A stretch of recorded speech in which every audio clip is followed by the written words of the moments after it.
So as some of you might have noticed, I haven't made a video in a while. I've been stuck and I want to talk about that experience so I can hopefully move on and get back to making videos. I want to talk about what it's been like having a public platform, establish boundaries as a content creator, and talk about what that looks like moving forward. This is a video where I'm just going to get everything out. So I will be talking about my experiences these past few months. I understand that people are tired of hearing about the drama I've been in. First, I want to say that it gets to be drama for you because it's not your life, but this is my life. It's not actually drama for me. It's been very painful and I need to talk about it. And I don't want to make any assumptions, but I'm pretty sure that however tired people are of this, you're probably not as tired as I am. So I'm right there with you. I'm talking about this to try to move forward and to move on with my life. And if you are tired of listening to this, I understand. This is a video that you probably want to skip. So I'm going to talk about some of my experiences. Some of the conflict I'll talk about is personal, and I'll keep information such as names private. But what I will say publicly is the pain around this conflict that has affected my ability to make videos. I really want to focus on talking with my audience on why it's been profoundly hard for me to write a script for new videos. And I would like to try to find healing so I can get back to making the video essays I want to make. So before I talk about this, I'm asking people to not watch this video on your streams. People have gained money, subs, and views off of using me for their content. I don't want them to continue to profit off of whatever painful experience I'm having. And I don't want people to fuel more conflict around it either. Because of that, I will keep visuals to a minimum in this video. I'm just trying to talk with my audience right now, not be farmed for content. Lastly, I will not engage with any back and forth around this video, which is another reason why I won't be mentioning certain names. I haven't made a video in months, and people are still making content on me, demanding that I respond and demanding that I do debates. And I'm not going to do any of that. I'm going to talk about my experiences and express boundaries. And for me, that's all I intend to do with this video. Again, if that sounds like something you're not interested in, that's fine. You don't need to engage with this video, and I ask that you don't. I don't want to create more stress for anyone. With that said, I hope my intentions and goals are clear, and let's start the video. I'm going to focus on a very painful experience that I had with the community that I was in. It is actually this experience that has led me to having a profoundly hard time making anything new. There's quite a bit of background to this story, so some instances I describe will be a bit of a repeat, but for the most part, I'm saying it to provide context for this experience I'd like to talk with you about. A little more than a year ago, I was invited into an online Black leftist community. This was a breath of fresh air because if you don't know where to look, it can be hard finding Black spaces. So I was very appreciative of being invited into this community. Unfortunately, at some point, I'd found out that Vosh's audience had attacked some members of that community. And just a side note, from now on, I'm just going to call Vosh Ian. I learned that the name Vosh is a Black fascist female character that he invented, and needless to say, I feel really uncomfortable about saying that name now, so we're going with Ian. So I learned that Ian's audience had attacked members of this community I was invited into when he had conflated Black nationalism with Black separatism. It was really upsetting because, as I've mentioned before, I used to watch Ian's channel. I had been a philosophy major and had left Christianity, so I went through a militant atheist phase where I really valued what is now clear to me a condescending, rigid, and flawed idea of facts and logic. And to me, online leftist debates were an acceptable form of this flawed idea. At the time, I didn't understand how these types of debates are actually the antithesis to understanding, but once I saw how Ian attacked Black people and other leftists, I became disillusioned and paid closer attention. It wasn't until I got a shout out in a video that also gave Ian a shout out that I started to get more subs who also liked Ian's content, and they were very upset upon learning that I took an issue with him. So I made a video saying why this was the case. He attacks other leftists and particularly Black leftists, but overall I did it because I wanted to defend the community I was in. I had seen how Ian's community treated some of these people, especially around the conflation of Black nationalism and Black separatism, and how he compared these ideas to Nazism. I thought it was horrible that so many white leftists were attacking Black leftists from a fundamental place of misunderstanding. And while I don't personally subscribe to all the views of the community I wanted to defend, I still found it very important to be able to understand these views. And so I made those videos to point out this gross misrepresentation and to clarify these issues with my new subscribers. Given my size of my channel at the time, I didn't even think that Ian would see this video. However, he responded and invited me on to stream. And after some back and forth, I went on and we had a debate. After the debate, a lot happened. One of the instances that really impacted me was when an indigenous activist came onto Ian's channel and stated that I was using inflammatory language in regards to LANDBACK. I found this characterization to be very hurtful, and it's this instance that led to a series of very painful events in the community that I was in, which led to my difficulty in making videos. This characterization of me being inflammatory was painful because there's obviously been a constructed narrative of me that I've been making LANDBACK to be about white genocide and ethnic cleansing. Not only was this an association that I never made, this also wasn't even close to the purpose Ian had stated for having me come on stream. And if I'd understood afterwards that almost everyone had thought that the debate was about LANDBACK, I would have addressed this more clearly in my last video. So I actually want to take a moment to be clear about that here. Before I begin, I want to say again, I didn't know or plan on talking about decolonization in the debate. We'd actually agreed to talk about the criticisms I made in my video, which were directed towards the racist claims that Ian had made towards other Black people. We had never agreed to talk about colonialism. I'm not an expert on this topic, and I don't claim to be. But even if I was, I simply would never want to debate these topics. These are issues that need to be talked about in an educational framework, not in the arena of debate. There is a belief floating around that if you can't debate something, you don't understand it. But as we've seen time after time, misinformation is often spread in these kinds of debates, and this information does quite a bit of damage to marginalized people, and only rarely does this misinformation get corrected. So let's clear up some misinformation. First, I'm not advocating for an ethno-state. I don't recall how Ian brought up ethno-states, but in my videos, I explained the difference between Black nationalism and Black separatism, because Ian previously had these ideas mixed up. If you want to understand the differences between these ideas, you can watch that video. In short, though I'm not a Black separatist and I have a lot of issues with Black separatist groups, Black separatism is a complicated topic. And it's certainly not the equivalent to white nationalism, white supremacy, or Nazis. This comparison is a gross misunderstanding. I know Black separatists who simply don't want to be around white people. Why don't they want to be around white people? Because white people often struggle with racism. Let me try to think of an example. LeftTube.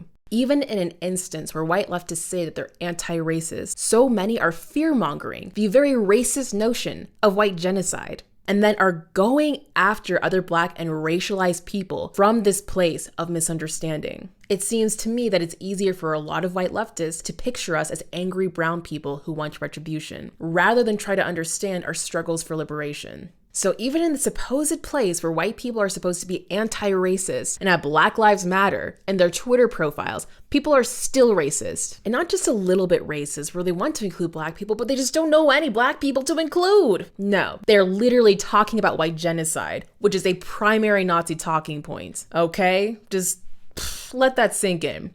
So there are Black people who don't want to be around white people, not because these Black people are supremacists, but because they don't want to deal with racism. Even if you're not a Black separatist, there are Black people who understandably want to be in mostly Black spaces. This could look like moving to a Black area or intentionally being part of Black communities. In these instances, this is actually just people trying to protect themselves from the very real racism that exists and wanting to be around people who understand them. So if someone is practicing Black separatism in this way, where they are protecting themselves and not hurting anyone, leave them alone.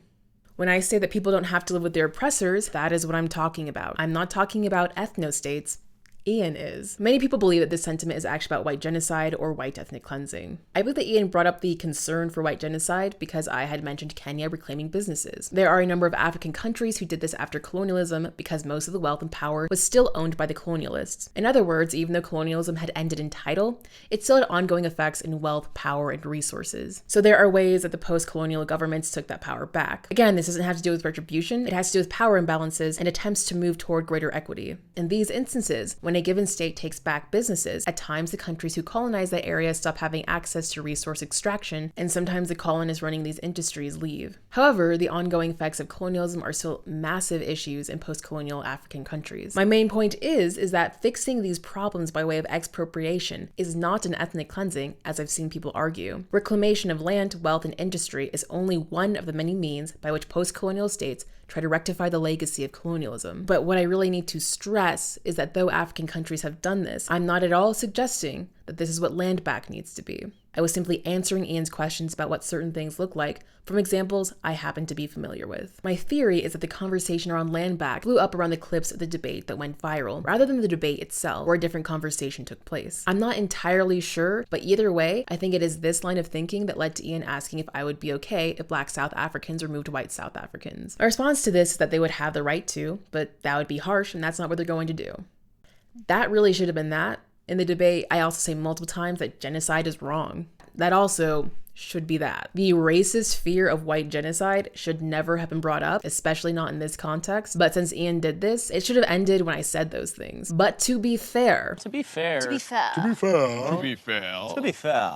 we are talking to white people, and not just any white people, debate bros. So I'm not surprised that he would feel that it's appropriate to compare this to the Holocaust and understand it as that. I've already said this many times, but I feel the need to stress this again, how racist it is to compare this to the Holocaust. It's racist to Jewish people, it's racist towards Black people, it's racist towards other colonized people. Removing the inheritors of a colonial project is not what I or others want. It's not what's being suggested.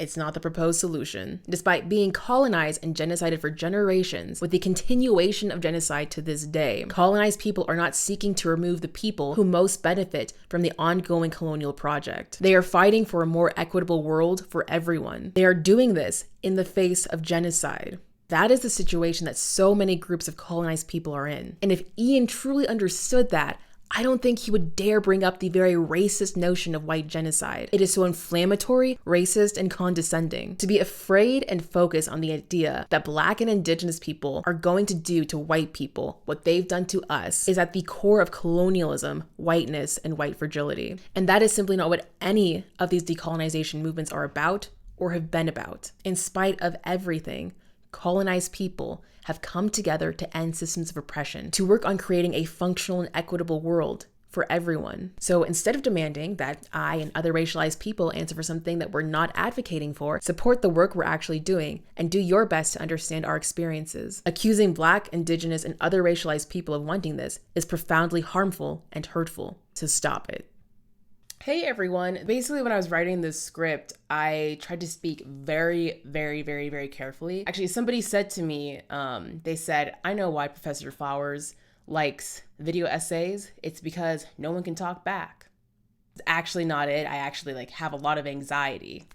I'm afraid of saying the wrong thing, and I think I normally have some sort of anxiety around that, so I like scripting out what I'm going to say so I can say what I want to say in the way that I know I want to say it. Especially with this video, because it's been under so much scrutiny, I felt the need to do that. It actually took me months to write the script for this because I've needed to talk about this for so long, and I've been afraid to, and I've also felt like I really need to say something about this. But as I'm editing it, I'm like, this is actually not quite communicating what I'm saying. What I'm getting at is the ability to talk about these things. We need to be able to talk about this without white people assuming that Black or indigenous people want a white genocide.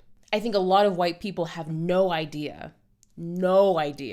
how much so many racialized people censor ourselves. No idea. I think that's why it's really just kind of an insult when you have Republicans complaining about being censored, when on a daily basis, racialized people, we have to censor ourselves. And people are going to hear me say this, oh, of course you have to censor yourself. You want a white genocide, you want a Black ethnocide, of course you have to censor yourself. And what I'm getting at is that racialized people often have to censor ourselves because white people will only be able to understand what we're saying in those terms. That is such a problem that we constantly have to watch what we say, because it's white people are not going to get it. People don't want to fight today. People are trying to have a good time. We'll just not talk about it. I think a lot of racialized people, especially Black people, are in that position of we just can't talk about this, because if we say it, something that's very traumatizing to us is going to be taken as being about white people in a way where they're going to center themselves, and then they're going to weaponize that against us in a way that's very traumatizing on a subject matter that's already very traumatizing. And this is just kind of a case in point. And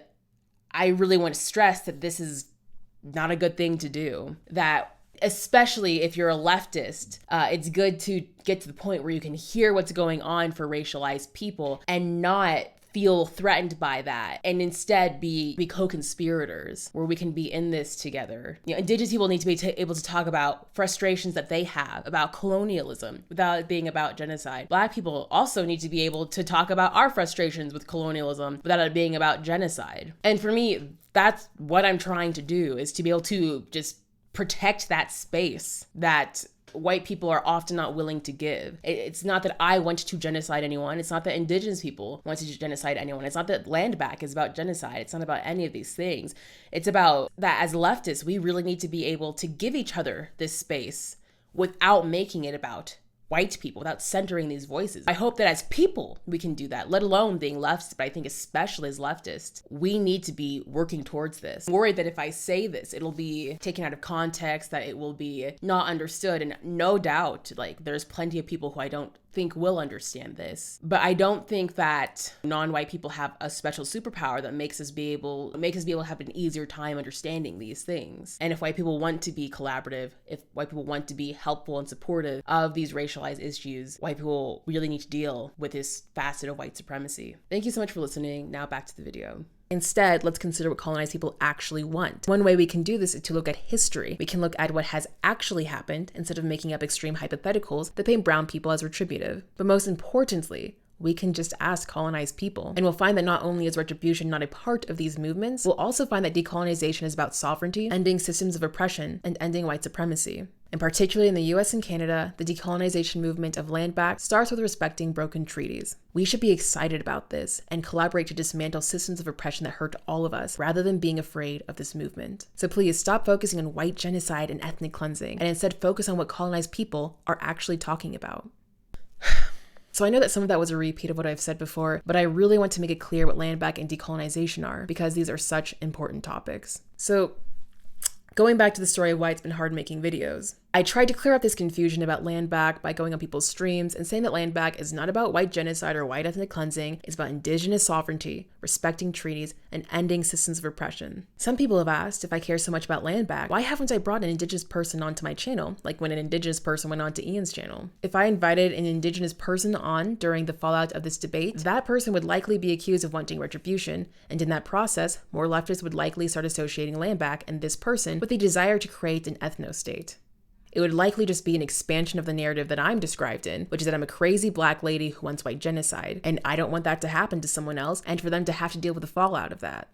Also, as a black person who's been tokenized many times, I don't want to put an indigenous person in a position where they might feel that way. So when I invite indigenous people on, I want it to be in a different context, in the spirit of camaraderie, and not something that could potentially rope them into this mess or make them feel tokenized. So instead of doing that, I naively thought the best way to clear up misunderstandings on LANDBACK was to go on people's streams to talk about it. I say naively because almost everyone who had invited me on wanted to hear about drama, not actually clear up the record on what LANDBACK is. One of the first streams I went on pushed this narrative that I'm a crazy black lady who wants to genocide or ethnic cleanse white people. I was invited to talk on stream in what was described to be a low pressure environment by someone who described themselves as being kind and understanding. But instead, the questions focused on kicking out white people. I tried to explain that indigenous sovereignty means that indigenous people have a right to their land and what to do with it. And most importantly, kicking people out is simply not what LANDBACK is about. Again, LANDBACK is about indigenous sovereignty, and it starts with respecting broken treaties. I made sure to stress this to try to dispel any further potential misinformation. If you don't believe me, I will upload a mirror of this original conversation. I'm uploading a mirror because I don't want to give this person any more traffic or for them to continue to profit off of what was a very painful experience for me. Some people had said that I had been tricked into going onto this drama stream and pointed out that this streamer had done this to other people before, and I'd actually defended this person and said that this wasn't a trick, it was probably just a misunderstanding about the goal of this conversation. Later on, I asked this person to take the video down because I was worried that people's takeaway would be that LANDBACK is about ethnic cleansing. This person said that I looked like an idiot, and this was when I realized that this wasn't a misunderstanding. I was there to be humiliated and content farmed.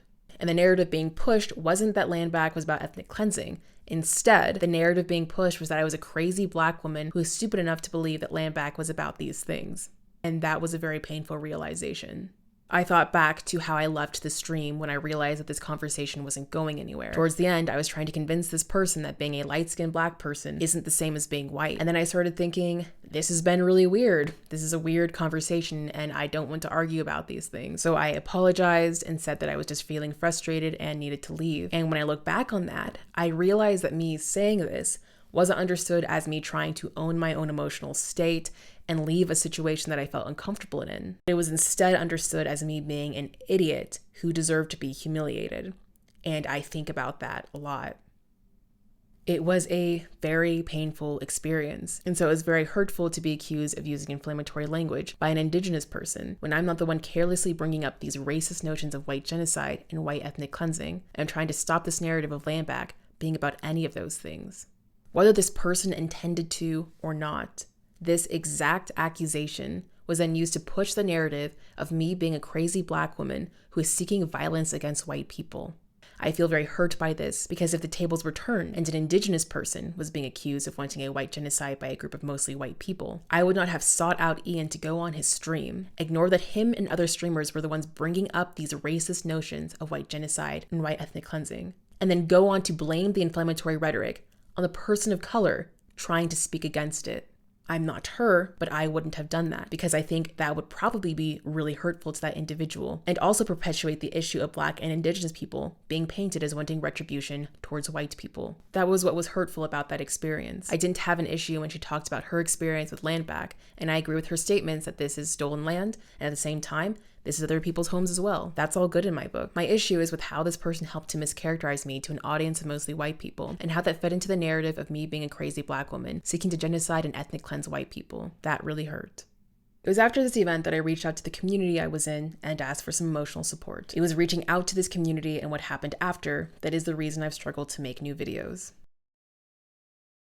For the most part, the community I was in had advised against the debate, while others in that community said that it would be okay if I debated Ian as long as I attacked him, and I agreed with this stance on attacking. So many people have tried to call Ian in what at least to me seemed to be a kind and reasonable manner, and the people who tried to call him in were then vilified and harassed for weeks or months afterwards. Many of those people left Twitter because of the harassment from Ian's community. He's also painted Black and Indigenous people as not-to-like figures multiple times. My debate is not the first time that this has happened. It's not the second time, it's not the third time, it's not the fourth time. This has happened multiple times.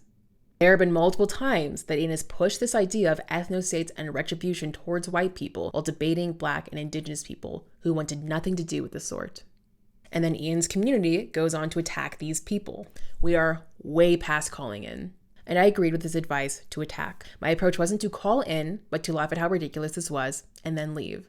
However, I didn't succeed at this. I ended up trying to sincerely answer Ian's questions, which led to him bringing up white genocide and Black ethnostates. Because I actually tried to answer Ian's questions rather than punk him out, the community I was in expressed frustration about me not being aggressive enough during the debate, believing that I was too nice and overall I shouldn't have debated him in the first place. I understand the frustration at seeing people debate Ian. So often people debate Ian and think it will be different this time, only to be harassed indefinitely. I myself have come to understand this frustration as I've seen others repeat this pattern, and I'm sorry that I also put people through that as well. The community I was in expressed valid criticisms around this, and it seemed like we had come to an understanding and were on good terms. And because I had the belief that we were on good terms, I thought it would be okay to reach out to them and talk about how I felt mischaracterized by this Indigenous activist on Ian's stream. I have other friends that I should have reached out to instead, but I wanted to reach out to this community because there had been a number of times in the past where people had asked for support, and we all came together to do that. I found these moments of giving support to be very profound, and so at the time, I thought it would be okay if I asked for support as well. But when I said that I felt hurt and asked if it would be okay to talk about it, they didn't want to give support, and that's fine. People are tired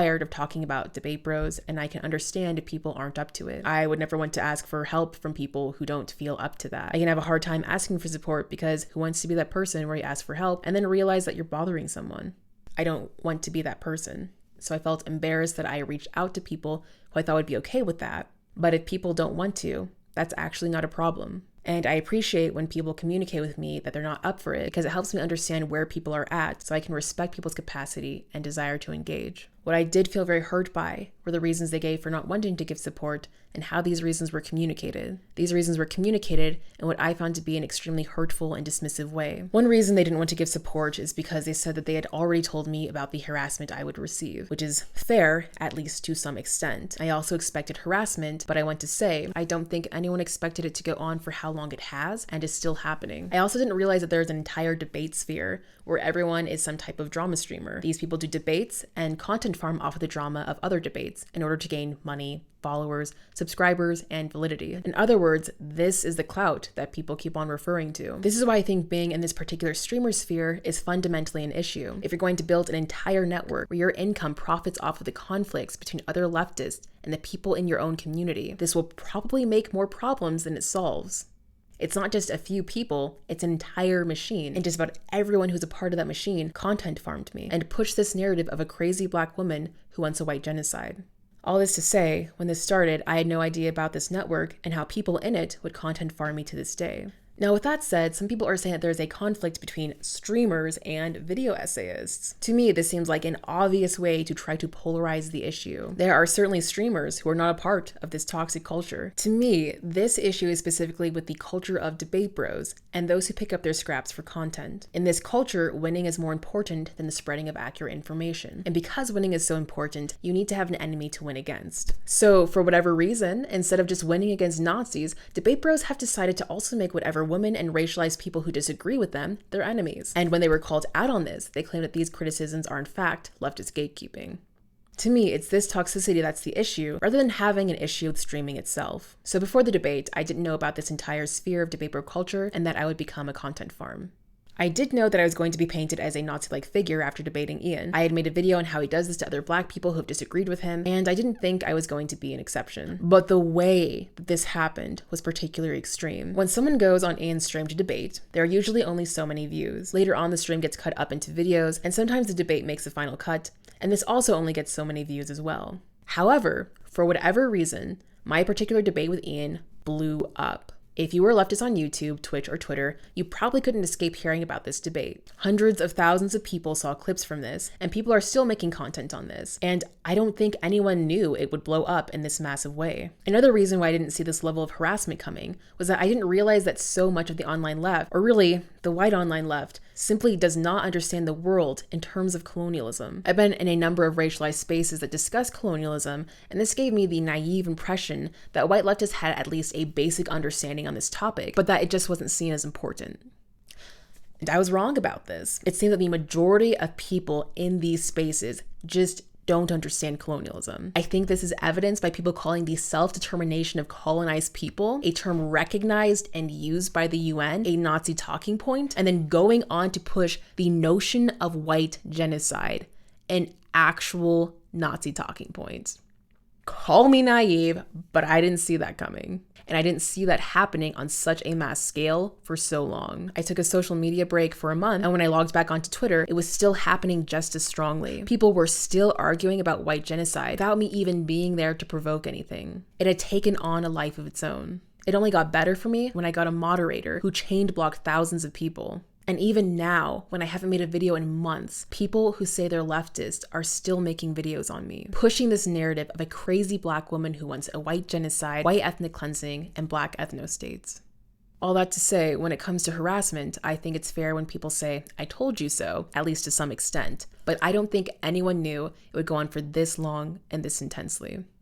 Moving on, another reason that this community didn't want to give support was that even though I tried to follow their advice in attacking Ian in the debate, I failed at that. And this failure wasn't seen as me trying to listen to their advice but not succeeding. It was instead seen as me not caring about what they had to say. But I really did care and had asked their opinions because I valued and respected their thoughts. Lastly, another reason that they didn't want to give support was that some people from the community I was in believed that I was talking with them not because I valued their opinions, but because I needed something from them and wanted to take. And I found this to be very hurtful. Up until that point, even though people in that group didn't like to debate, people had expressed appreciating the videos I made describing the racist issues around Ian and how his community treats black people. And I was really glad that I could make something that they appreciated and where they felt heard. I respected their opinions, so I made these videos in large part in their defense because I valued what they had to say, not because I needed anything from them or that I wanted to take for myself. I wanted to defend them, and I stand by that defense. So many white leftists had compared a black liberation movement to Nazism. And this had happened because once Ian made this claim, very few people could be bothered to look into it. People couldn't be bothered to look into black revolutionaries, the history of the Black Panther Party, the history of the civil rights movement. No, people apparently were afraid of a black liberation movement because Ian had said so, and his audience had gone on to attack black people from their misunderstandings. At the time, it seemed that white leftists couldn't be bothered to learn more about this history. Instead, it was much easier to be afraid of black people. So I wanted to say something about that and how I saw other black people being treated. It didn't have anything to do with growing my channel or chasing clout. This message explained to me why the group I was in didn't want to support me was stated in the main discussion thread of the group. Anyone in the group could see it. To me, this was a very humiliating and careless place to say all of this, especially in the context of this being a very vulnerable moment for me where I'm asking about emotional support. After I left the group, I got a message from another person in that community in regards to this. I honestly thought it was going to at least acknowledge how messed up of an experience it was to have all of this said in the place and way it was said. But instead, this new message went on to elaborate on why people don't want to give me support, which I honestly feel Like, I got the message. Like, I don't really know what to say. Like, that was pretty brutal. The previous message already saying it was like very clear. Like, I didn't really need another message going further into this. I got it, you know. It also mentioned holding me accountable. For me, this is what finally pushed me over, and this is why I've had such a hard time trying to move on and getting back to making videos.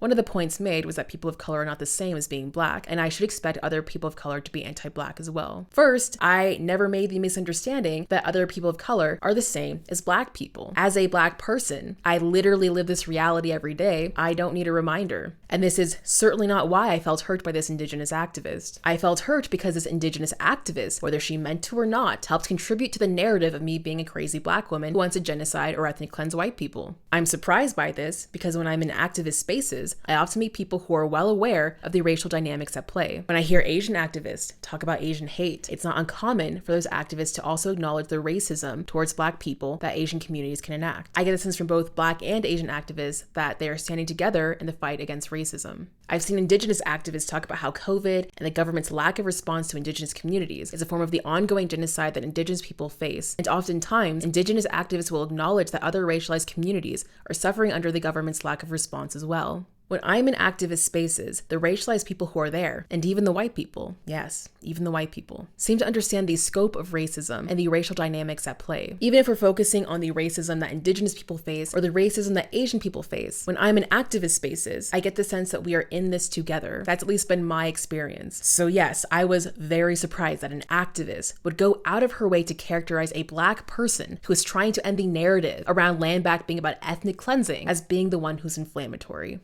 That genuinely surprised me, and that really hurt. It had nothing to do with misunderstanding people of color as being the same as being Black. This message also said that I should generally stop talking to liberals, but the fact of the matter is, I generally don't do this. I'm in left-leaning spaces, and I'm generally interacting with anarchists and communists. And either way, if I do interact with liberals, that is my choice. I shouldn't have to say this, but I'm an adult. I decide for myself who I talk to.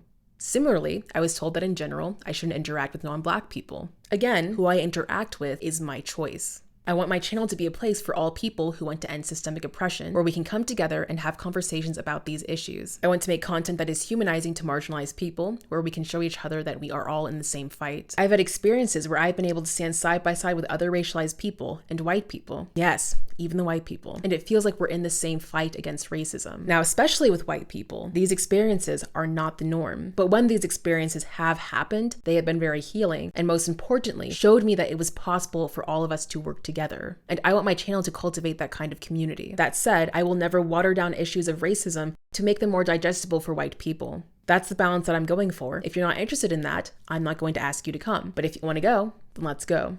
That's what I want this channel to be. And this person had no right to simply tell me that I shouldn't interact with non-Black people. I can understand having a concern about how white people generally have an issue with racism and how people of color can still express anti-Blackness, but you can't just tell me if I should or should not interact with non-Black people. That is my choice. And I will say it is so frustrating that on one hand, this person reprimanded me for interacting with white people and non-Black people. And on the other hand, so many white leftists are accusing me of being a Black separatist who hates white people and even wants to genocide them. To me, both instances are people simply deciding who I am for me without me being a part of that conversation. This message also stressed that I can be sure to find anti-Blackness from other people of color, but that Black people really do support each other. And what's so frustrating to me about this is that this person, while telling me that Black people really do support each other, was also explaining why they don't want to give support. I do want to say that Black people definitely showed up. Yes, thank you. It was really amazing to see the way that Black people look out for each other. That was and is incredible. And it makes me really proud to be reminded of how caring Black people are. And I also want to acknowledge that while I've experienced non-Black people expressing anti-Blackness, there have been a large number of people who have been very supportive. There have been indigenous people who have been supportive, even when it comes with the risk of getting sucked into this racist narrative of white genocide. And even though this is an issue of mostly white people pushing this racist narrative, there have also been white people who have stood against this narrative being pushed. Yes, even the white people. So don't tell me that I can't expect support from non-Black people when non-Black people have also shown up. Towards the end of this message, it was also said that the best thing I can do is take the L. But I don't feel like I've lost because I don't see myself as being in a battle trying to win. I'm trying to express how I feel. And I think a lot of people don't express how they're feeling for the sake of it. So it can be really confusing to see people doing that. I think for them, it's hard to understand that expression as anything but trying to win or chase clout. But I am generally just trying to express myself, find healing, set boundaries, and clear up misinformation. It's not about winning or losing for me. People keep on saying that I took on Ian, but he kind of took on me. As I've said before, I didn't make the video on Ian to take him down. I made it to defend the community I was in and to let new subscribers know why I was taking hardline with Ian and Debate Bros. I feel like I accomplished that goal and I feel good about that. I'm not trying to win anything here. He also invited me on to debate, and though I didn't get what I intended out of the debate, I also don't regret it. Like I said, this isn't the first time that Ian has debated a Black or Indigenous person and brought up the fear of ethnostates, white genocide, or retributive violence towards white people. This isn't the second time, this isn't the third time, or the fourth time. This has happened multiple times. These debates are then unlisted and forgotten about, while Ian's community continues to attack whatever Black or Indigenous person who stood up to him. But he can't do that with this debate. He can't unlist it and expect everyone to forget that he brought up the fear of white genocide and Black ethnostates, and that he enabled his community to harass me for months on end. And while it sucks getting harassed and existing solely as a symbol to so many people, the debate I was in helped people see just how racist of an issue we're dealing with is. So at least for me, this experience doesn't actually feel like a failure. It's a mixed bag. And while I wouldn't debate anyone again, and don't think that there should be debates, period. If the debate I was in can help people see an issue of racism on the left, I'm at least happy to have helped. It's not about winning for me. Another thing that this person told me was that me feeling the weight of this discourse is unnecessary. This seems to be in reference to the emotional pain that I've talked about. I feel the weight of this discourse because of the constant harassment I've received. And my emotional reaction is not something I can just turn on or off. It's something I have to work through. I would like to get to the point, and need to get to the point, where whatever harassment I receive doesn't bother me. But I can't just turn that on or off. I actually have to develop coping mechanisms, and I have to deal with the trauma of being harassed. And hopefully in doing this, I can get to a good point where I don't feel the weight of this anymore. Again, this is what I'm working towards, but it's not something I can just flip a switch and do. In this message, while I think that this person thought that their statements were constructive criticism, from my perspective, this message was not stated as criticism. They read as commands. This person's message told me how to run my social media, who to interact with, and how to feel. I'm much more mentally prepared for this when it comes to random people online, or even the people harassing me. But it's really jarring to have this reaction happen from people who you think you're in community with, who you think are your friends. To be clear, I'm all for having constructive criticism. I'm willing to listen to friendly advice from my community when it's not condescending, controlling, or dismissive. To me, this criticism looks something like asking what's going on for someone instead of making assumptions, using that understanding to bring up whatever issues you have, and letting this be a conversation where both people can be heard. That wasn't happening. This was someone deciding who I was and then telling me what to do. I'm not sure what gave this person the impression that this would be okay. I have heard that other people in this group had been treated similarly to me, but this felt so extreme, and I have to wonder what would make someone feel justified in being so condescending. In general, I've run into an issue where people believe that asking what others think is a sign of weakness, because it can show a sense of being unsure that is often associated with being feminine. I wonder if this is how they perceived me, since they believed that I needed something from them. I wonder if they maybe saw this as a weakness and felt the need to hold me accountable or put me in my place. I'm not entirely sure, but again, me asking what they thought wasn't me needing something from them. I did this out of respect. I'm a person who wants to hear what my community, audience, and friends think. And I want to hear this because I'm trying to be thoughtful and understand that my platform doesn't just affect me, but the people around me. That's why I ask people what their thoughts are. I also wonder if this condescension had something to do with my perceived age. A lot of people think that I'm much younger than I am and think that this means that it's okay to be dismissive. People tend to think I'm in my late teens or early 20s. I'm not. I'm 27. That's still young, but I'm closer to 30 than I am to 20. I am too old to be talked to like this. And even if I was 20 or younger, that's not an excuse to be condescending. All in all, I'm not sure why they thought talking like this to someone who they're supposedly in community with was okay. So much of what was said focused on telling me what to do, telling me to stop talking to certain people, telling me how to act on social media, and telling me to stop feeling the way that I do. And again, to me, this is so extreme. I feel the need to express how I feel. To me, this is not a weakness. This is a value I have. None of what I'm saying is about chasing clout or winning. It's about clearing up misinformation and expressing myself. When I do this, when I express myself, I don't need people feeling sorry on my behalf or feeling embarrassed in a way that leads them to wanting to control what I do. I find my power and humanity in this expression. I feel good about that. That doesn't ever mean that I won't feel scared, as I can imagine the ways that I will be judged around this. But it does mean that for me, this expression is worth whatever judgment I might receive, because it's in this expression that I find freedom. Hey, I'm editing this, and basically what I'm trying to say is that every time I talk about how I feel, people perceive that as me trying to win something, but I'm not actually trying to win something. People see me expressing my emotions as trying to win and tell me to stop it. They're actually telling me to stop expressing myself. And this is just something that's a very jarring experience. I'm not trying to win something. I'm just trying to talk about how I feel. And I wish people would stop doing this. It's really condescending.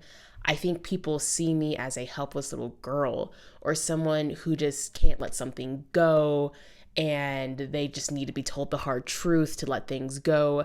But I'm not actually doing that. I'm just talking about how I feel. And it's just so condescending to have all these people essentially say, stop talking about your feelings.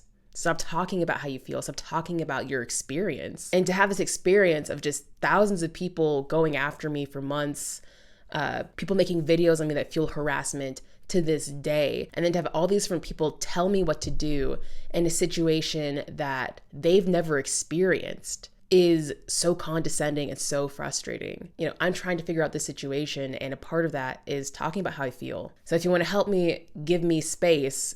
Don't try to control or condescend to me. Hey everyone, this is another cutaway take that I have that I wanted to put in. Something just kind of happened to me where I was like, oh, this is the perfect example of what I'm talking about. I was hanging out the other night. All my friends and I were talking, and I was telling someone how rough it's been the past few months. And there was this person who was also hanging out with us, and he just started kind of talking at me, and he just started giving me all this advice. And I was just kind of trying to be kind of accommodating, being okay, yeah, because it seems like he needed maybe say this for himself more so than me, because I really did not need that in that moment. But he started to say this thing where he was saying enough talking, more action. And I tried to explain to him that these experiences are not necessarily at odds. He talks a lot about being independent and self-made, and I think it's really great that this person has developed a sense of independency.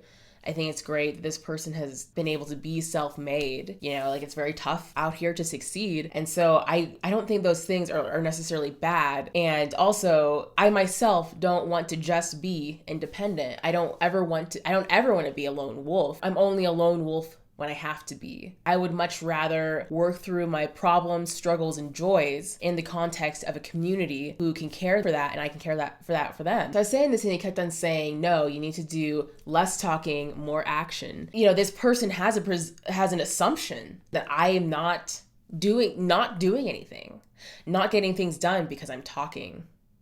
And that's something that's just that's not how it works for me. I'll say that, because in my experiences, these times where I take action is because I've listened to people. One of my friends made a video about her and her sister was just talking about all this messed up stuff that she had been through. Long story short, her husband had a stroke during the pandemic. He lost a lot of his memory. He needed a caretaker, and so she was the main caretaker for him. I think actually the only caregiver for him. They have kids, and she worked 17-hour shifts 5 days a week. Oh, and then they couldn't get disability because they wouldn't give it to them for a really long time. They finally got disability. It wasn't even enough to cover rent. And then she hurt her ankle because of how much she worked, because of overworking herself. And she's the only income in the family besides the little disability that they get. And I remember hearing that, and I was like, that is fucked up. When I heard that particular story, I was like, we need to do something about it. So I asked her sisters, my friend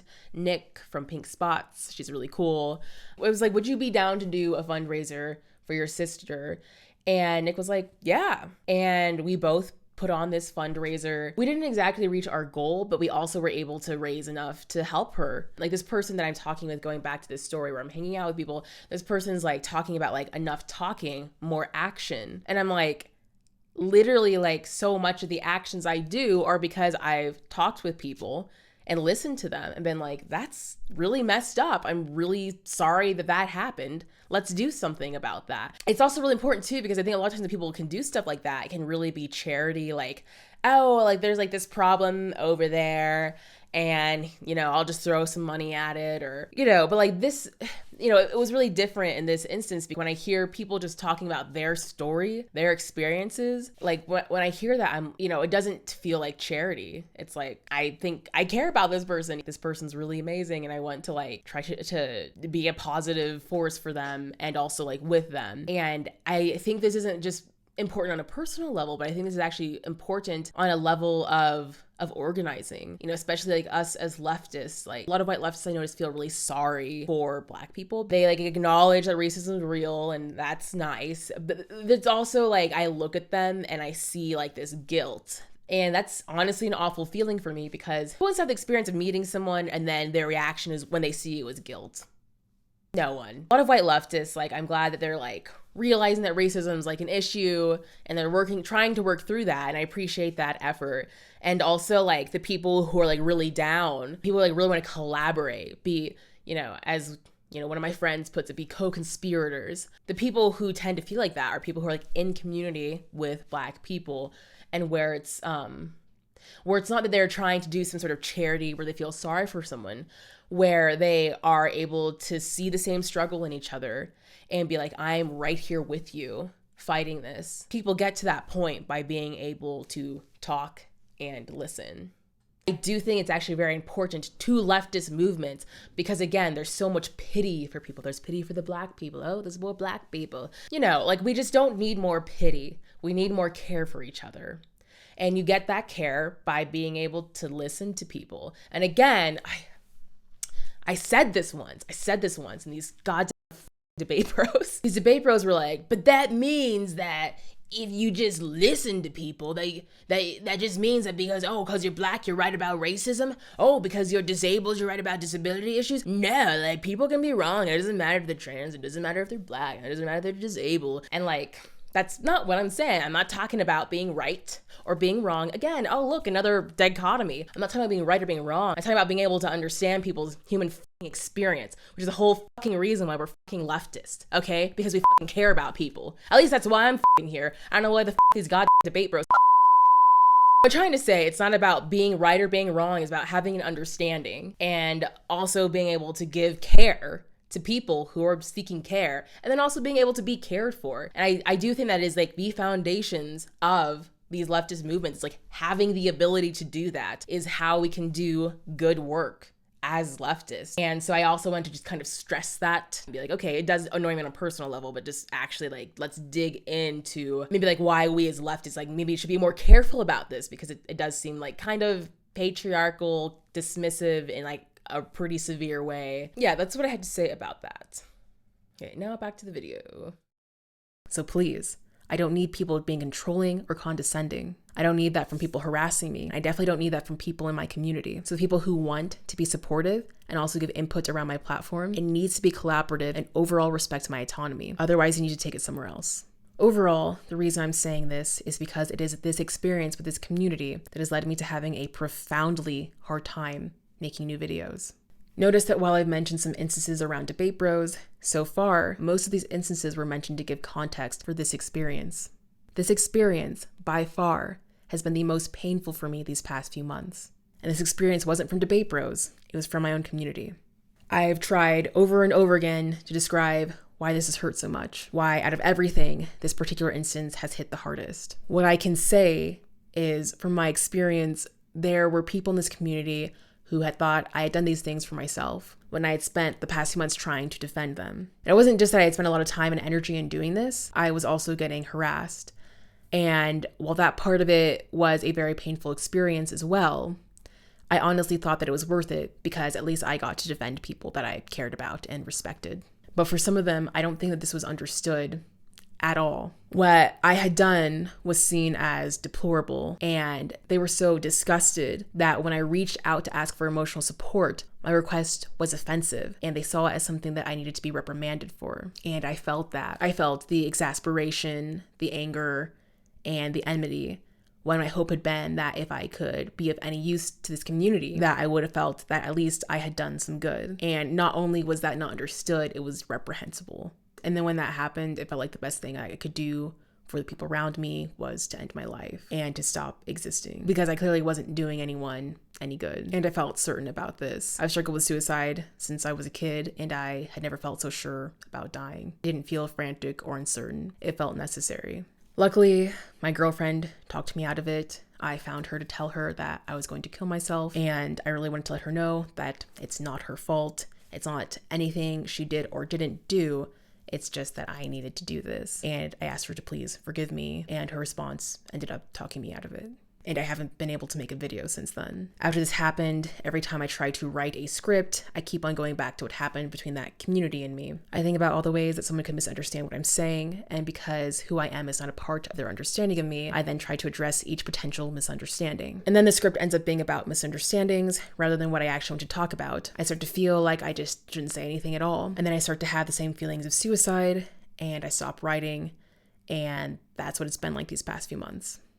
There are so many videos that I've wanted to make that I haven't done. For some of them, it feels as though their relevance has passed, and I can feel life passing me by. In addition, whatever excitement I used to feel about having a budding YouTube channel has been overcast by all of this. I would still really like to continue being a content creator because I find a lot of joy and freedom by being able to express myself, analyze media, and trying to put attention on issues that I find important. But recently, I have not been able to bring myself to do these things, and I would really like to get back to that. Another effect that this has had on me is how I've interacted with the people I've met. I've been invited into other groups of people, and I've been too nervous to interact with anyone too much. I worry that if I talk to people, that it might be perceived as me wanting something from them. Or I worry that if I talk too little, it might be perceived as me not caring about people. I would really like to just be myself and collaborate with people, and perhaps even make friends. And I have a lot of anxiety around being able to do that because of these experiences. So I want to find healing and to move on so I can be present with other people I'd like to get to know in my life. This is ultimately why I'm talking about these experiences. I don't want anything bad to happen to the people I felt hurt around. I just want to move on. And I felt the need to talk about my experiences. When I look around at how other content creators have been treated, I don't think that my experience is actually that unique. I think there's something about having a platform that makes people think they're specifically entitled to you in some way that is seriously crossing a line. And so I very much felt the need to talk about this because this is such a common issue. And I think it's likely that I'll experience something like this again. My hope is that I'll be more ready for it next time it happens, and that at least my community and audience can understand that treating people like this is very harmful.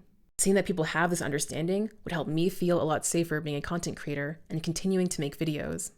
So this is really the crux of why I'm saying all this. My hope is that there can be an understanding around how hurtful it can be to treat someone in these ways and to try to move forward with this understanding. But before we get to what moving forward looks like, I want to talk about the harassment I've received and how it's affected me. Again, I'm not trying to have the last word or win against anyone. I just need it to be known that this has happened and to say that this kind of treatment of people is a problem. Again, if you don't want to talk about that, I don't want anyone to feel obligated to stay and keep watching. So let's start off with some of the less obvious issues. One thing that comes up is white people keep on making fun of my hair. I don't think white people understand how touchy this is. No pun intended. Don't touch my hair. Don't touch my fucking hair. Don't fucking touch it. Don't touch it. To be a white person making fun of a black person's hair. While black hair is a whole video on its own, long story short, hair is really important to black culture. There is a rich history of African hair, and this hair is the antithesis to white hair and European beauty standards. It's all too common for black children to be told to go home simply for wearing their hair in a way that grows out of their head, or for black employees to be told they have to change their black hairstyles when those hairstyles are accepted and trendy on white employees. Black people have a pressure to assimilate to hairstyles that are more acceptable to white people, and loving our natural hair is a radical act of love. Generally, black hair exists within this racial tension that is a facet of racism. So don't make fun of anyone's hair, especially don't make fun of black people's hair. While I don't think the comments making fun of my hair are about me being black, it still feels ridiculous to me because for most of my life, white people have made fun of my hair because of it being black hair. And it wasn't until I started styling my hair in a way that really defines my curls that white people started to like my hair. So even after my hair is styled in a way that is generally accepted by white people,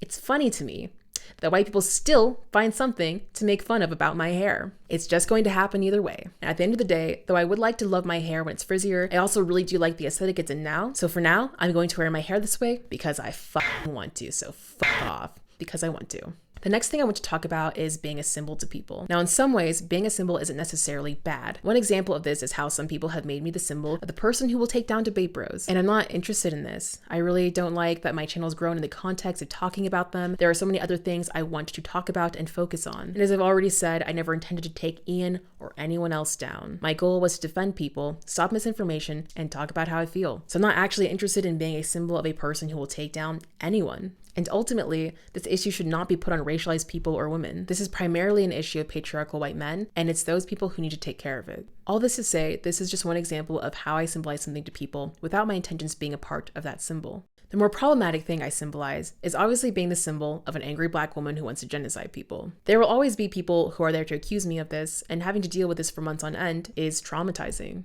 I've addressed this multiple times in multiple spaces. All I can do at this point is block people and ignore these comments, but even this is still exhausting. And what really upsets me is when I see people who have Black Lives Matter in their profile push this racist narrative of white genocide onto me. I always understood that having this in your profile can just be performative, but it still really hurts to see people confidently perpetuate racism while having this in their profile. Hey, so I was thinking about not reading any comments and just talking about this experience, but I decided that I'm actually going to read some of the comments that I get on a regular basis. I think that people need to see how messed up this is. This is a small window into what I've dealt with these past 6 months on a daily basis. Now, as I was filming everything for this video, I want to say that I was still receiving a lot of harassment, but as of recently, as I'm editing this, it's gone down significantly. Funny enough, they're distracted by other conflicts, and I honestly hope it stays that way. But at the very least, it just needs to be known what some of this has looked like these past few months. So we'll start off with this comment. And it isn't even just that. She has clearly expressed multiple times that she wishes Indigenous people had the right to do ethnic cleansing, not just on Vash's initial interaction, but also on the non-compete Cope stream and convo with her. How many times does someone have to dog whistle support for genocide before they get taken seriously on the left? Do you just have to say it outright? Otherwise, you totally don't? Why do we not do the same when the races are switched? Could it be we're being too charitable to women of color? Yes, this is charitability. I'm the poster child for white people being so charitable towards women of color. So there are a number of people where it's been pointed out that, yeah, I've never actually said that I support genocide. I've actually said, hey, I don't. So a lot of people kind of pivot and they're like, oh, but you secretly want genocide, don't you? They think I'm doing some sort of reverse racist dog whistle, which is just not a thing. This next one is another instance where someone thinks I want to hurt white people, but I'm just giving some sort of dog whistle or just hinting at it. If you ask and don't get an answer, it's not really an assumption at that point, is it? Like, do you want to commit genocide? Tell me, yes or no. Again, the answer was and still is no. I don't want to genocide you. And I said that in the debate multiple times. Literally what I have to say does not matter.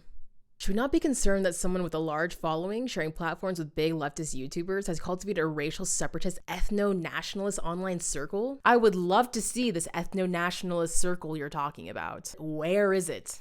If you don't want to be called a Nazi or a tanky, then don't use the exact talking points as Nazis or tankies. It's quite easy, actually. Just a suggestion though, Professor. Again, this just blows my mind because I didn't use any Nazi talking points. This person believes that I use Nazi talking points because Ian said that the self-determination of colonized people is a Nazi talking point, when that is a phrase literally used and recognized by the UN. Oh my God, I feel so embarrassed. I just realized that I've been throwing around the term UN as if that's something that debate bros are familiar with.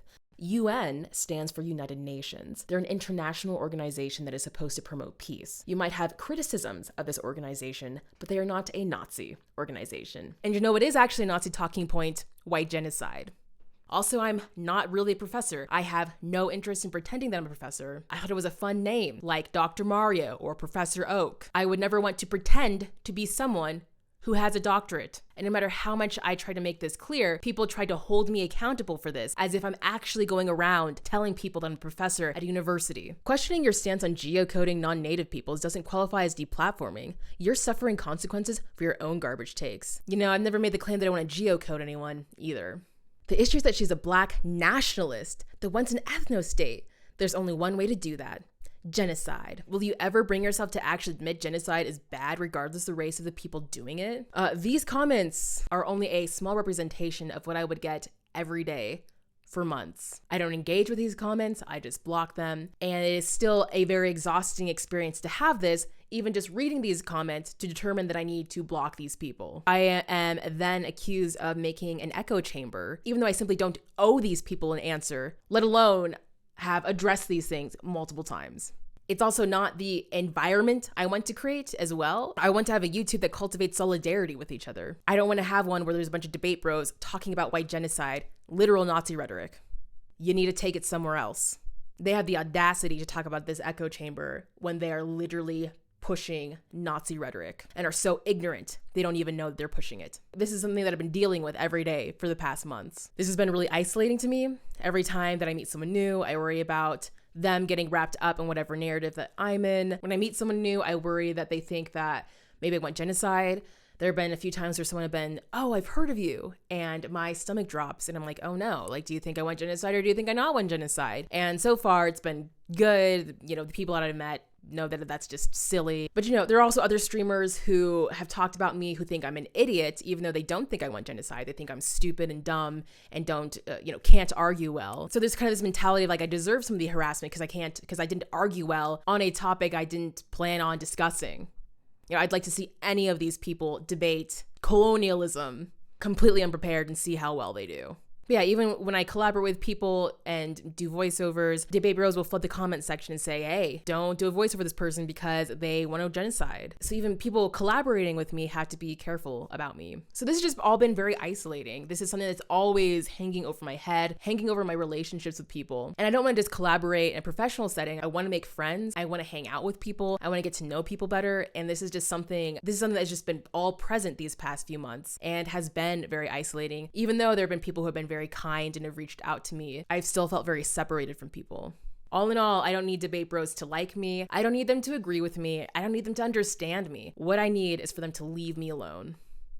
Another instance where I feel like I'm just a symbol is in my last video where I talk about debate bro audiences being mostly white. I show a clip of Ian and another streamer, and since then, the streamer has accused me of saying that he's white. This incident seems minor, but it's been really painful for me. I was never under the impression that this person was white. I was talking about the white audiences of these specific streamers because it's the masses of people that support this rhetoric that are the problem, more so than any individual. I've tried to clear up this reasonable misunderstanding in a pinned comment on the video and on Twitter as well, but I still get an influx of this person's audience wanting me to answer for calling this person white when that's simply not what was said. Any clarification I have doesn't matter because it doesn't fit their idea of me, and demanding that I answer for their idea of me will always be more important to them than who I actually am. Having this experience over and over and over again is very painful. Having to deal with being these kinds of symbols on a daily basis has bled into my personal life. Anytime there's conflict, I feel more on edge. There's more tension around misunderstanding, which are a normal part of life. But now there's more pressure around these issues. This has also affected my friends who want to do something to defend me, but don't really have a way to. I've seen people arguing on Twitter trying to explain that they know me and that I don't want white genocide or that I'm not whatever idea that they're proposing. And it's exhausting for them. I don't want to see my friends go through this, so I say they don't have to argue with people on my behalf, but it's really hard for them not to because that's their friend people are talking about. So having these narratives being pushed about me isn't just exhausting for me, but exhausting for people who care about me as well. Another narrative being pushed is that I'm dumb and stupid. A lot of times when these phrases are used, people are trying to communicate that they disagree with someone or that they don't like what that person is saying. But in these instances, it's far more extreme than that. Not only am I a symbol of a mad, angry black woman who wants to genocide white people, it's also being said that I'm too dumb to even understand what I'm saying. Check out this transcript of someone talking to Ian about me. It says, "She's an idiot. She thinks you can do this without that. She is wrong. That doesn't mean she endorses the thing that would happen. She's mistaken about what's in their power to do." It's really bizarre to me that this conversation is focused on how intelligent I am, rather than focusing on how bringing up white genocide causes harm to racialized people. In the most charitable cases, there are those who believe that I'm simply not intelligent enough to understand the effect of what I'm saying. Those individuals won't entertain the possibility that they might be understanding this situation entirely. And to be fair, afterwards this person told me that they don't actually think I'm dumb and felt like they had to say that I wasn't intelligent in the heat of the moment, and that at least this doesn't make it look like he's simping for me, God forbid. Regardless, I want to point out how degrading it is to have this many white people argue about how dumb they think I am. While I understand the way that Western society perceives intelligence is often classist, ableist, and racist, it's still hard not to feel less than human when people talk about me in this way. Yeah, one thing about this, too, that also really bothered me is that when you go to the comment section of this video, there's all these people just saying in the comment section, wow, this person's really smart, but I think they're wrong about this. The this being that they think he's wrong about a defense of me, because as messed up as it is, that was actually his way of trying to defend me, which just like blows my mind. But for me, this person reinforced this idea that in the most charitable case, I'm actually just too stupid to understand what I'm saying. This person reinforced that idea, and at least he gets to walk away with people going, yeah, I don't think he's right about this, but I still think he's smart. And, you know, after this happened, I was like, yeah, I'm just not talking to you. That was really messed up.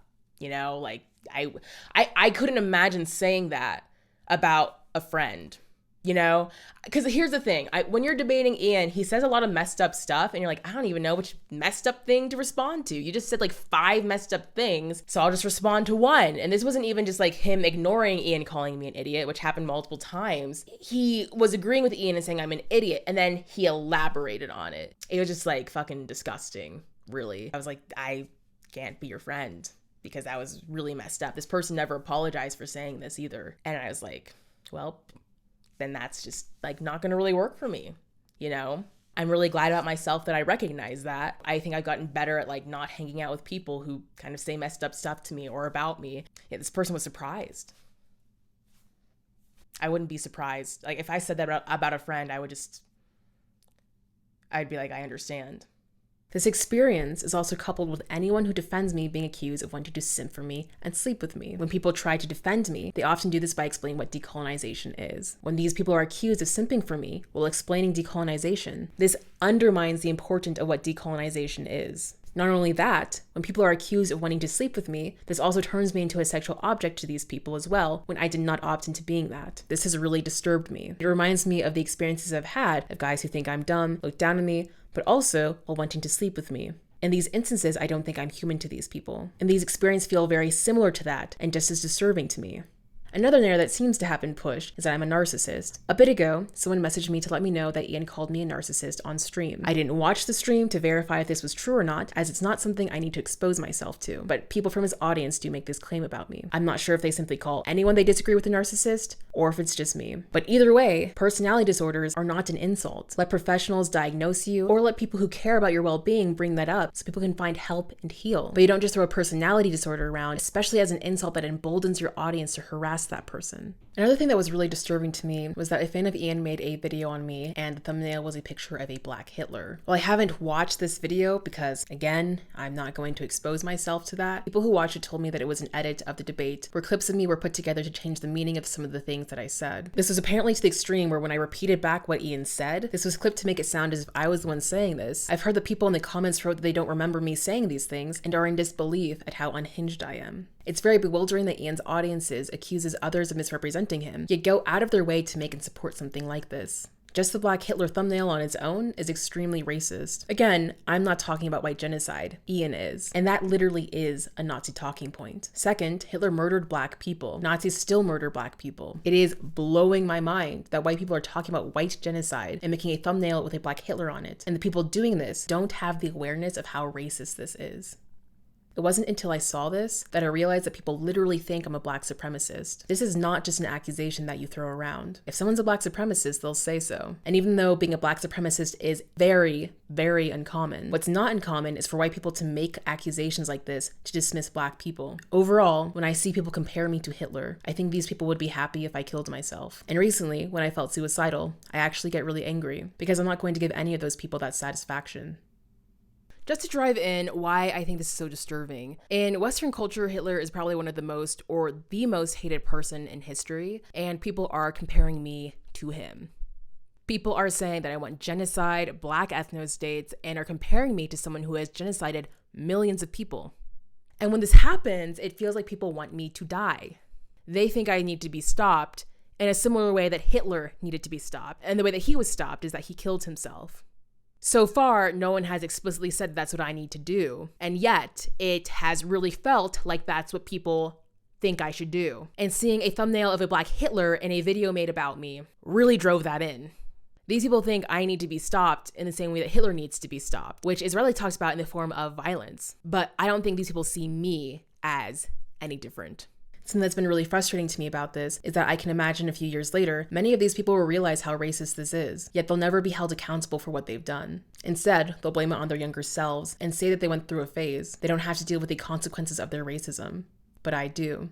I have to deal with the racist narrative of white genocide. I have to deal with these racist comparisons to Hitler. And I have to deal with the racist symbol of being the mad, angry black woman, while this audience will never be held accountable. Lastly, I want to talk about how people are talking about my adoption. Some people who believe I went white genocide are theorizing that it's because I was adopted by a white family. And I can't really express how disturbing this is. That when they learned that someone is adopted, this is a place that they went to. Maybe debate bros in particular don't know many people who are adopted, so maybe they don't understand just how messed up this is. Most adopted people don't think of their adopted family as being their adopted family. That's just your family. My parents don't see me as their adoptive kid, and I don't see my parents as my adoptive parents. That's just my mom and dad. And you're talking about them in the context of your white genocide narrative. You're talking about my mom and dad in the context of your white genocide narrative. I can express the layers of how vile this is. Just dealing with thousands of white people accusing me of wanting white genocide is a lot to deal with on its own. And then bringing my mom and dad into that, I have no words.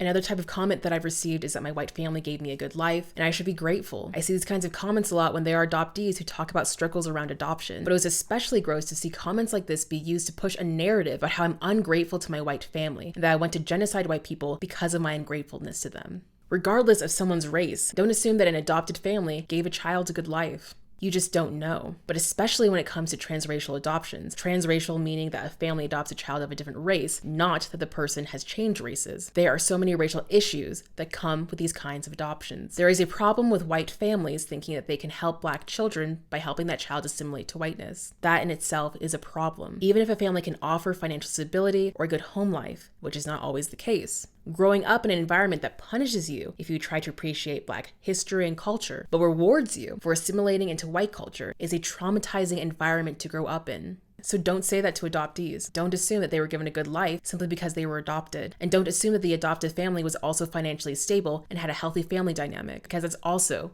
not always the case. So this is another thing that I just do want to expand on, actually. So a lot of times I'll see people say that adopted kids should just be grateful that somebody took them in. Not only is that not true, it's an extremely bigoted thing to say to someone. Adopted kids are still children. And if you're an adult, not prepared to have kids, but are choosing to have kids, that's on the adult, not the child. It's never a child's obligation to be thankful for being brought up in a harmful environment, adopted or not. I think that's something that people don't really understand about adoption, is that you are specifically going out of your way to have a kid. Sometimes people can accidentally get pregnant and then decide to have a kid, but you don't actually accidentally adopt a child. So if you're going to intentionally adopt a kid, don't put them into an unhealthy environment. That responsibility is on the adult, not the child. So if you're going to be adopting kids with this mentality that this kid needs to be grateful no matter what happens, then you shouldn't be adopting. Stop putting that on adoptees. It's dehumanizing. Just as biological children don't need to feel grateful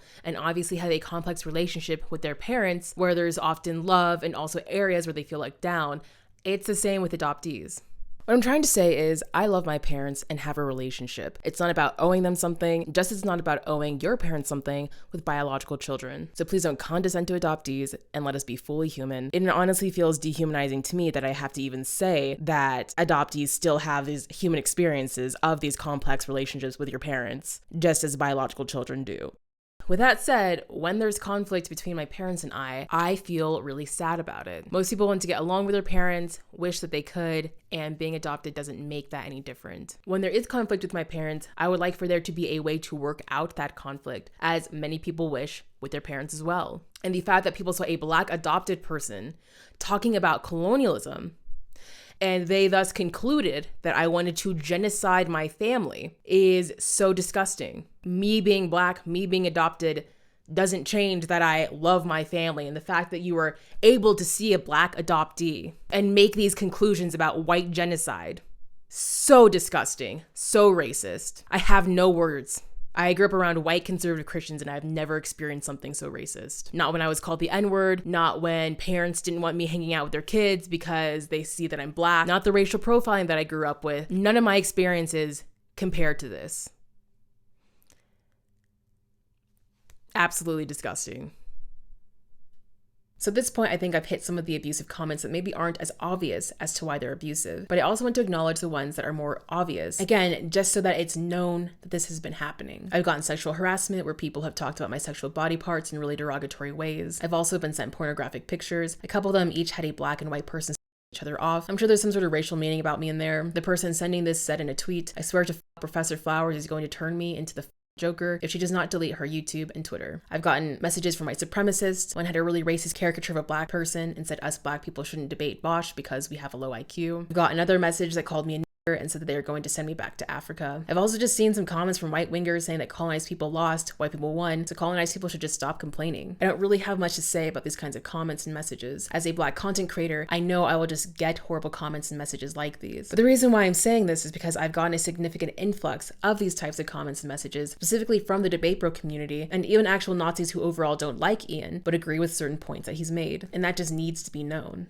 People keep on saying that I'm obsessed with Ian, but if you look up my channel, Professor Flowers, on YouTube, you mostly won't even see my videos. Most of it is content of Ian talking about me, and this has encouraged his audience to go after me. When Ian says that I'm not getting harassed, but that people are just being mean, it just seems like something a person would say, so they or others can continue to be abusive or neglectful of the abuse they inspire. This abuse has real effects on people. Most people already have enough trauma to work through, let alone go through something like this. As I've already said, this is not drama for the people who are going through this. If this keeps on happening to people, this is going to kill someone.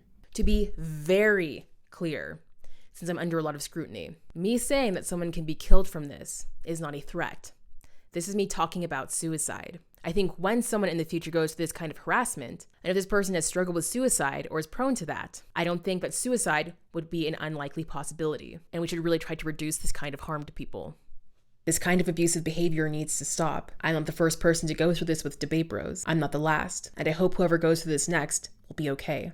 Now, since we're talking about abuse, I think it's worth mentioning how people have been abusive towards debate bros. Although nothing I've seen scales in comparison to the harassment campaigns debate bros have done, I still think it's important to note that when we use abusive language to criticize them, it's still abusive. And I want to ask people who are critical of debate bros to not perpetuate the systems of oppression we're trying to fight. I recorded this part before Ian used misogyny to call out J.K. Rowling. I think a lot of people are already talking about not using abusive language to call people out, but I think it's still worth expanding on.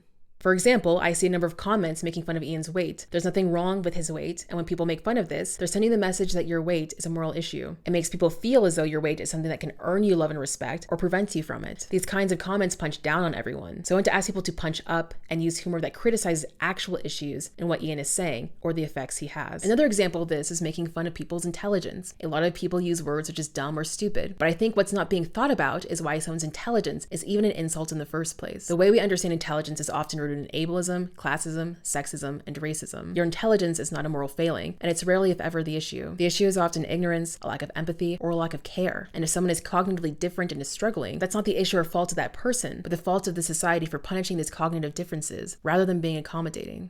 So all in all, I know that people don't always mean to use the words dumb or stupid maliciously, but I want to ask people to think about the issues in someone's level of intelligence in being made an insult. And instead, I want to ask people to use more descriptive words that help explain the criticism that we're actually trying to get at. Sometimes when I ask people to be considerate of this, they think that I'm being too sensitive. Well, most people are very sensitive. A lot of people who think they aren't clearly are. Look at debate bros. I'd much rather live in a world where we can acknowledge that we're sensitive and be able to hear and understand what hurts us, rather than pretend that we don't get hurt. Pretending that you don't feel is not emotional maturity. It's dealing with your emotions that is. So let's stop pretending that we're not sensitive and try to understand how to be present with ourselves and take care of our emotions. People also might think that I'm saying that we can't express ourselves, that we can't express our frustration, or use humor to criticize people who have no interest in understanding the harm they've caused. And that's not at all what I'm trying to say. I think humor and self-expression are very important tools for criticism, as long as we can do this without perpetuating the very problems we're trying to end. So that's what I have to say about harassment and abuse. The last thing I want to focus on is what would help me and moving forward. What would help me is if people really do want to comment on the debate I had with Ian, to at least look into the full context of what happened before talking about it. I really tried to avoid people talking about me, but the other day I happened to see someone stream on the debate I had with Ian. This person said that they don't know anything else about the situation, but kept on asking questions like, why didn't Professor Flowers research Ian more? Why was Professor Flowers not that prepared for the debate? These are all questions where there are readily available answers, and it's really hurtful to see people make commentary videos without understanding the situation. I myself wouldn't do that. When I made my video on Ian, I spent hours and hours looking over debates to make sure that I didn't misrepresent what was going on. Obviously, this conversation is so much bigger than Ian and I, and people are going to say what they're going to say. But I at least want to put it out there that it would help me if people did their due diligence and understood the full context before discussing what happened. Ultimately, the most helpful thing people can do is to focus on correcting the misinformation around decolonization, rather than focusing too much on me.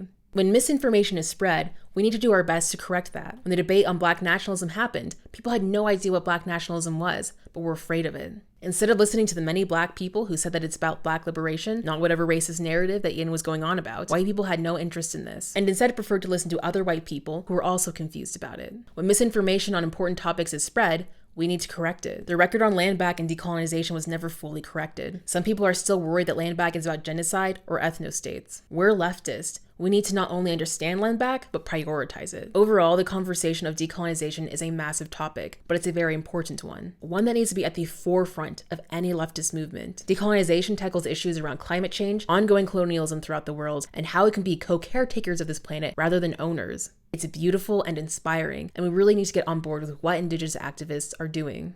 You know, as I'm editing this, I know that people will say an indigenous activist went onto Ian's channel who I have disagreements with, so how can I possibly be talking about listening to indigenous activists? As I've already said in this video, I apologize for the redundancy, but, to be very clear, my issues with her aren't what she said on LANDBACK. My issues are how she accused me of using inflammatory language when I'm not the one bringing up white genocide and white ethnic cleansing, and I'm actually the one saying that LANDBACK is not about these things, and how her accusation was used to fuel the narrative of white genocide and encourage the harassment I've been experiencing. While I don't think her intentions were to fuel the harassment I experienced, that is certainly what happened. With all that said, I think my criticism of her is more than charitable. That aside, I think debate bros have a particular issue with toxic masculinity, where they think that listening to people means that you have to concede that the person you're listening to is right. First off, that's a really hard way to be in the world. Secondly, they don't understand that there's other options. One is where you can listen to someone and seek understanding and come out of that having more perspective on the experience of others. It's the ability to understand people that's far more important than the ability to win. The fact that debate bros hide behind this one indigenous person to push the narrative of a fear of white genocide, rather than seeking the views of multiple indigenous people, shows that they don't want to understand. They want to win. Honestly, it's really gross to me to see as well, because the debate was supposed to focus on Ian's treatment of other Black people. So the way that he can just make it about LANDBACK when that's not what the debate was about and hide behind it is disgusting. I don't think any of these people want to talk about LANDBACK. They seem to be interested in winning. I'm not interested in winning. I'm interested in self-expression and understanding. And as long as debate bros don't get this, the idea of listening and understanding won't make any sense to them. And that's why it's so confusing that I can criticize how an indigenous person portrayed me, yet uplift the voices of other indigenous people and their work. I'll link some resources of videos, panels, and books to learn more about LANDBACK and decolonization in the description below. But right now, I want to play this clip of Vijay Prashad. This is Prashad talking at the COP26 Coalition's People Summit for Climate Justice. This speech is also used as an intro when Prashad talks on the Red Nation podcast, which is also linked in the description below. I find this speech to be so inspiring, and it helps me understand just how important decolonization is and what we need to be focused on. And I hope that can be communicated with you as well. Will this fight ever end? Well, first, Asad, thanks for forcing me to come to Glasgow. When I walk the streets of cities like this, Glasgow was the UK's second most important city. Beautiful buildings, beautiful streets, a gorgeous city. It had Red Clydeside in 1919, the uprising to create a Soviet in Scotland. But it was, crushed, of course. When I see cities like this, I think also about the other side of it. There's a phrase from Walter Benjamin: every monument of civilization is also a monument of barbarism. I think of the famines in Bengal, the jute workers in Bengal sending jute to Dundee through the Glasgow port. I think of human beings from Africa enslaved and brought from Ghana to the New World, and all those prophets getting sucked into cities like London and Glasgow. Between 1765 and 1938, the British Isles stole $45 trillion pounds from India, 45 trillion sterling from India. We never got paid for that. When the British left India, when we threw the British out, our literacy rate was 13%. So much for several hundred years of so-called civilization. Meanwhile, our landscapes were destroyed. Coal was foisted on India. You foisted coal on us. You were the ones that came and made us coal dependent. And then you left, and now you dare to condescend to us. When I listen to Boris Johnson, when I listen to people like Joe Biden, when I listen even more to Emmanuel Macron, all I can think of is how condescending you are. You condescended to us 400 years ago. You condescended to us 300 years ago. You condescended to us 200 years ago. You condescended to us 100 years ago. You're condescending to us today. You only know condescension because for you, Colonialism isn't something that happened in the past and we defeated you. It's not that. For you, colonialism is a permanent condition. And that permanent condition happens in two ways. There's the permanent condition of the colonial mentality. You want to lecture us. You want to tell us that we are responsible for all the problems because you'll never accept that you're the one principally to blame. You signed the Rio Formula in 1992 on common and differentiated responsibilities. You like the common part. You like the common part. You like to say we're all in this together and so on. We're not in this together. The United States, 4-5% of the world's population, still uses 25% of the world's resources. You outsource production to China, and then you say China is the carbon polluter. China's producing your buckets. China's producing your nuts and bolts. China's producing your phones. Try to produce it in your own countries and see your carbon emissions rise. You love lecturing us because you have a colonial mentality. Then there are colonial structures and institutions. You lend us money, and every time you lend us money, which is our money, every time the International Monetary Fund comes to our societies and they tell us, here's the money we are giving you. No, it's our money. You give us our money back as debt, and then you lecture us about how we should live. It's extraordinary. It's not just a colonial mentality. It's a colonial structures and institutions which reproduce themselves year after year after year. And let me tell you something. The climate justice movement, not clued enough on this. The climate justice movement is a movement that says we're worried about our future. What future? What future? Children in the African continent, in Asia, in Latin America, they don't have a future. They don't have a present. They're not worried about the future. They're worried about their present. Your slogan is, we're worried about the future. What future? That's a middle-class bourgeois Western slogan. You got to be worried about now. 2.7 billion people can't eat now. And you're telling people, reduce your consumption. How does this sound to a child who hasn't eaten in days? You got to clue into this, guys. You got to clue into this. Otherwise, this movement will have no legs in the third world. No legs. Later, I'd like to tell you about the International People's Assembly, a network of 200 political organizations that we're setting up, rooted in the global south. We want to tell you what our issues are, but are you willing to listen?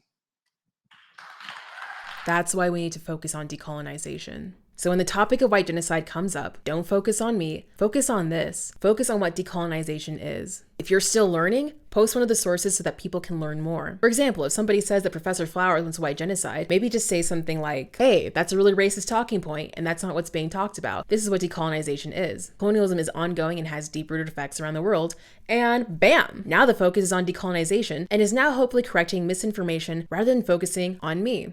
If they try to bring it back to me, just try bring it back to what decolonization actually is. And hopefully that will make me less of a target for harassment while also correcting the record on decolonization. So moving forward, what do we do about this debate bro issue? I've seen a problem where people will see someone getting mistreated by Ian's community, make a video on that, and then go on to Ian's stream. And when this person goes on stream, whatever harassment that person originally intended to point out is then exacerbated. This pattern happens time after time and is very frustrating to see. I myself came to understand this frustration personally when a friend of mine wanted to debate Ian after I went on stream with him. At first I was so mad that this friend wanted to debate Ian after I had had such a painful experience. And then I realized, oh, you're just trying to defend me. In the same way that I wanted to defend others. You're actually just trying to be a good friend. And when I realized that, I wasn't angry about it anymore, even though I think debating Ian would be a horrible idea. I think the sentiment was really kind. And that's how I've come to understand the other people who go on his stream and try to defend the people they see being mistreated. I think the intentions are very kind. And we need to stop doing this.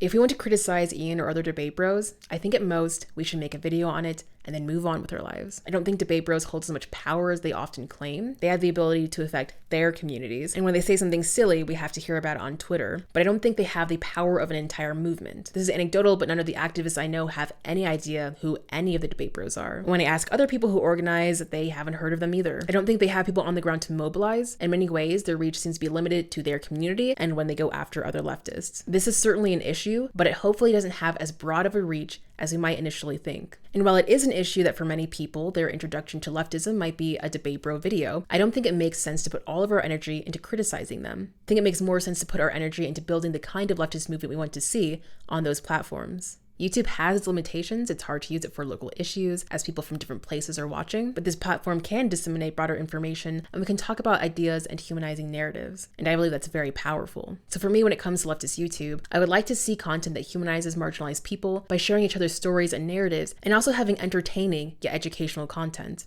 I want to uplift Black voices. I want to see us use our platforms to be able to bring important issues to the forefront, such as colonialism. I want to see those who are the most disenfranchised have a voice, and to see us uplifting each other. I want to see us make content that humanizes ourselves to each other and to celebrate each other in that. And if we can do that and listen to each other and learn from each other, I think that we can get a lot of use out of this platform. That's a part of the left that I want to see, and that's what I'm going to try to build. And I really hope I can do that with you all.